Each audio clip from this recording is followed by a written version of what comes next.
இந்த நெருஞ்சில் வந்துங்க எதுக்கு உபயோகப்படுது அப்படின்னு கேட்டிங்கன்னா, கிட்னி கல்லை வந்து கரைக்கக்கூடிய சக்தி இந்த நெருஞ்சிலுக்கு உண்டுங்க.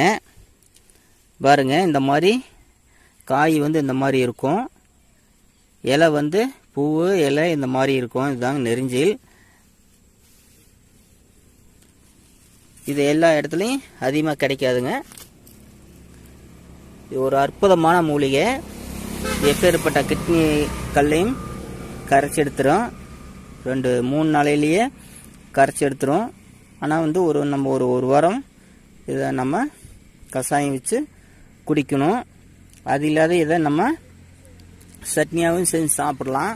இது வந்து ஒரு அற்புதமான மூலிகை. இது எப்பேற்பட்ட கல்லாக இருந்தாலும் கரைச்சி எடுத்துருங்க.